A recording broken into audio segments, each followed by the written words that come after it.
I always say the problem with reading is understanding what you've read. And the first thing I notice is that there is some function. I just don't know what it is, but I do know what they're telling me what it is. They're telling me something over here. Certainly, I don't want to be overwhelmed by this yet, but I do want to write down something here. And I can write this dy dx. And just to simplify, I'm going to say, f of x is y. So I'm going to write down y here, and then 1 minus y over here. Now, by doing that, that helps me, but it may not help you.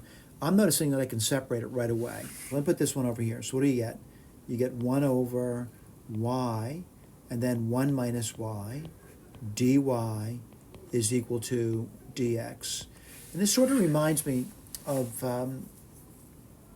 stuff that I've done in pre-calculus and also in Calc 2 with partial fractions.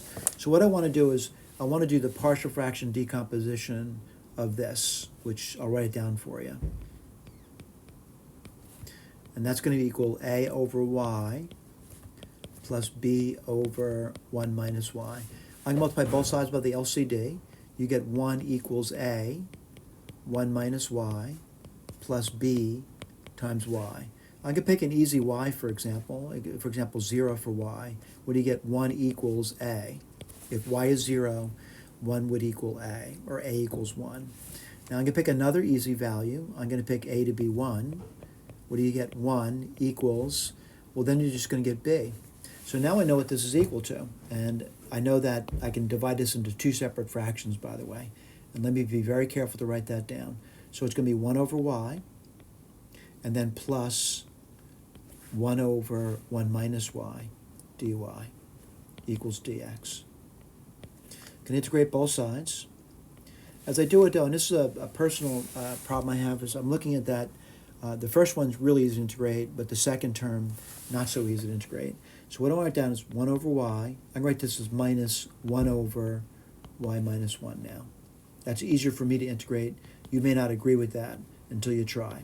What do you go here? The natural log, absolute value of y, minus the natural log of the absolute value of y minus 1 equals x plus some constant of integration. Now, I'm looking at it, and I always get confused with this. So what am I going to do now? I want to just take this point over here and see if I can plug it in. And that means x is 0 and y is a half. Let me write that down for you. So what are you going to get? The natural log of 1/2, the absolute value of 1/2 is 1/2, minus the natural log. Well, 1/2 minus 1 is minus 1/2. The absolute value of that is 1/2. That equals x plus c. I'm sorry. X is, I made a mistake there. X is 0. Sorry about that.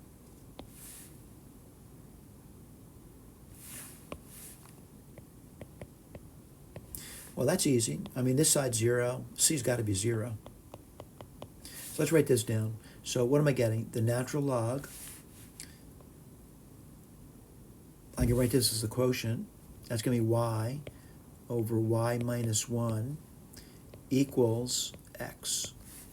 All right? And that's an important thing, by the way. So right now what I can do is try to write it as an exponential problem. Let me go to that. So I'm going to say y over y minus 1 equals e to the x.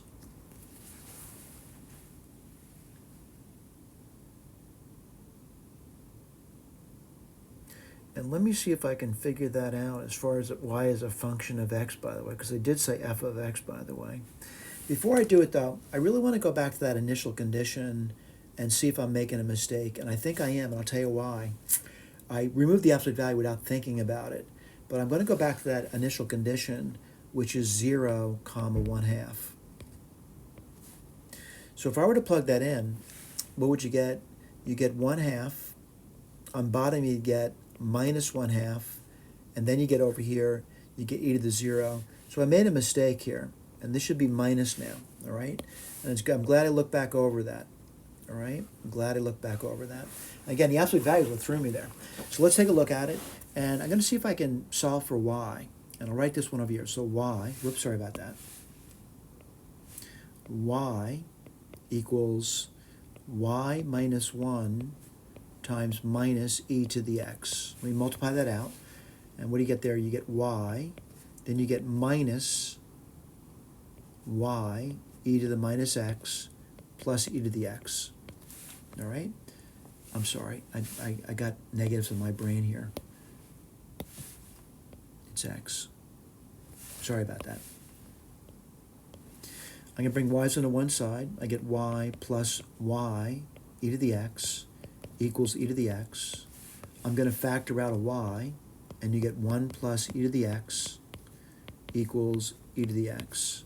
Y equals e to the x over 1 plus e to the x. All right? So I'm going to say that's my function. F of x equals e to the x over 1 plus e to the x. Now, by the way, when I say that's my function, I can put a box on it now, but I'm always saying it's complicated. I want to see if it's true. And how do I do that? I'm going to go back to the original problem and see if I'm getting that point, which is 0, 1/2. So I'm going to put this over here. Does it satisfy this? Well, let's put that down.